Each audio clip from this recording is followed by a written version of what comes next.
স্বাগতম ব্ল্যাক চ্যাপ্টারে। এটি শুধু একটি পেজ নয়, এটি একটি আশ্রয়স্থল, একটি নীরব চিৎকারের উত্তর। ভাঙা মানুষদের না বলা কাহিনী আমরা মন দিয়ে শুনি আর ইসলামিক ও সামাজিকভাবে পথ দেখাই শান্তির দিকে। আজকের কাহিনী, the last prayer, final silence. সন্ধ্যার শেষ আলো জানালার পাশে বসে থাকা মনির গায়ে পড়েছিল। হালকা বাতাস পর্দা নাড়িয়ে দিচ্ছিল, আর বাগানের জুঁই ফুলের ঘ্রাণ বাতাসে মিশে আসছিল। তার কোলে ঘুমিয়েছিল ছোট্ট শিশুটা, সাদা কাপড়ে মোড়া, নিঃশ্বাসের মৃদু ওঠানামা, যেন কোনো স্বর্গীয় সুর। মনি একটু আগেই ঈশার নামাজ শেষ করেছে। আজকের সিজদাগুলো যেন একটু বেশি দীর্ঘ, একটু বেশি ভারী ছিল। তার মনে যেন সব কিছু ঢেলে দিয়েছিল সে। ঠোঁট এখনো কাঁপছে, কারণ কিছু কথা ছিল যা শুধু আকাশ শুনেছে। একটি প্রার্থনা, শান্তির, মাফের, বিদায়ের। তার স্বামী মাহিন ঘরে ঢুকলো। ক্লান্ত মুখটা হঠাৎ আলোকিত হয়ে উঠল যখন সে মনি আর শিশুটিকে দেখল। সেই দৃশ্যটা যেন কোনো ছবির মতো সুন্দর ছিল। এই আলোয় তুমি অনেক সুন্দর দেখাচ্ছ, সে মৃদু স্বরে বলল পাশে বসে। মনি হালকা হাসলো। সুন্দর? আমি তো নিজেকে কেমন অদৃশ্য মনে করছি আজকাল।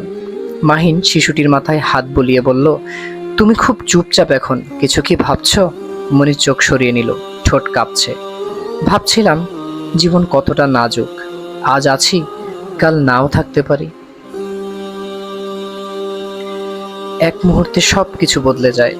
মাহিন চিন্তিত হলো। মনি, প্লিজ এমন কথা বলো না। কি হয়েছে তোমার? আমাকে বলো। মনি মাথা নাড়ল ধীরে। কিছু না, শুধু একটু ক্লান্ত। সে শিশুটিকে মাহিনের হাতে দিল। হাতটা যেন একটু কাঁপছিল। একটা কথা বলি? বলো। তুমি জানো আমি সব শুনবো, মাহিন বলল। ওর যত্ন নিও, সব সময়। আমি যদি নাও থাকি, তাকে ভালোবেসো, ধৈর্য ধরো, যখন সে আমাকে খুঁজবে। মাহিন একটু হাসলো, কিন্তু চোখে দুশ্চিন্তার ছায়া। এইসব বলছো কেন? মনে হচ্ছে তুমি বিদায় নিচ্ছ। মনি শিশুটিকে কপালে চুমু দিল, তারপর মাহিনের গালে। কারণ ভালোবাসা অনেক সময় চুপচাপ বিদায় নেয়, কোনো শব্দ না করেই। রাত গভীর হলে, ঘর যখন ঘুমিয়ে পড়েছিল, মনি উঠে দাঁড়ালো। ব্যালকনিতে গিয়ে দাঁড়ালো সে। আকাশ ভরা তারা তার দিকে তাকিয়েছিল, যেন সব কিছু জানতো।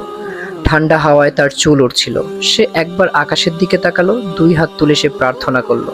প্রার্থনাটা নিজের জন্য নয়, সে চেয়েছিল যাদের সে ফেলে রেখে যাচ্ছে তারা যেন ভালো থাকে।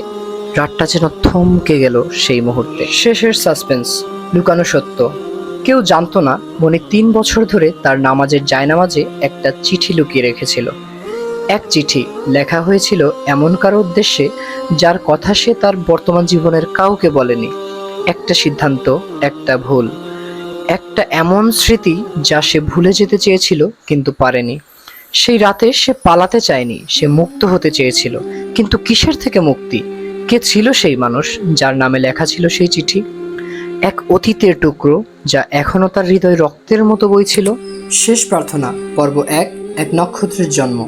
পৃথিবী এক শিশুকে স্বাগত জানায়, একটি সাধারণ নীরব পরিবারের তৃতীয় কন্যা, যার আগমন যেন ছিল এক নীরব বিস্ফোরণ। ভোর হওয়ার ঠিক আগ মুহূর্তে জন্ম হয় তার, যখন আকাশ এখনো অন্ধকারে ডুবে আর তারাগুলো হারিয়ে যায়নি। কিন্তু মনির কান্না ছিল অন্যরকম, নরম নয়, শান্ত নয়, প্রচণ্ড কাঁপানো গভীর এক চিৎকার। ধাত্রী থেমে গিয়ে তাকে দেখে বলেছিলেন, এই মেয়েটার ভেতরে আগুন আছে। তার নাম রাখা হয় মনি, পরিবারের ছোট্ট রত্ন। কিন্তু সব রত্ন নরম নয়, কিছু রত্ন কেটে দেয় হৃদয়ও। মনি কখনো শান্ত ছিল না। সে ঘুমাতে চাইতো না, বুকে রাখা কম্বল ছুঁড়ে ফেলতো, ছোট ছোট হাত মুঠো করে আকাশে তুলতো, যেন অদৃশ্য কারোর সাথে লড়ছে। অন্যান্য বাচ্চারা যখন চুপচাপ থাকতো, মনি তখন অকারণে রেগে যেত। ঘন্টার পর ঘন্টা কাঁদতো, তারপর হঠাৎ থেমে যেত। চোখ বড় বড় করে তাকিয়ে থাকতো, যেন সে এমন কিছু জানে যা পৃথিবীর কেউ জানে না। তার হাসি ছিল খুব কম, আর তার নীরবতা ছিল ভারী, যেন ভেতরে কিছু চাপা পড়ে আছে বহুদিন ধরে। তার বাবা দূর থেকে তাকিয়ে বলতেন, এই মেয়েটা খুব বেশি অনুভব করে, ওর জন্য পৃথিবীটা হয়তো একটু বেশি কঠিন হবে। আর তিনি ভুল বলেননি। মনি পৃথিবীর সঙ্গে কোমলভাবে মিশে যায়নি। সে ধাক্কা খেয়েছে, লড়েছে, নিজেকে গুটিয়ে রেখেছে। সে ছিল একটি ফুল, কিন্তু সেই ফুল যা পাথরের ফাটলে ফুটে ওঠে, ঝড়ের মধ্য দিয়ে টিকে থাকা এক নীরব বিদ্রোহ। আজকে এই পর্যন্তই। পরবর্তী পর্ব আসছে খুব শীঘ্রই। দেখতে চোখ রাখুন ব্ল্যাক চ্যাপ্টারের পেজে এবং আমাদের ইউটিউব চ্যানেলে। ধন্যবাদ।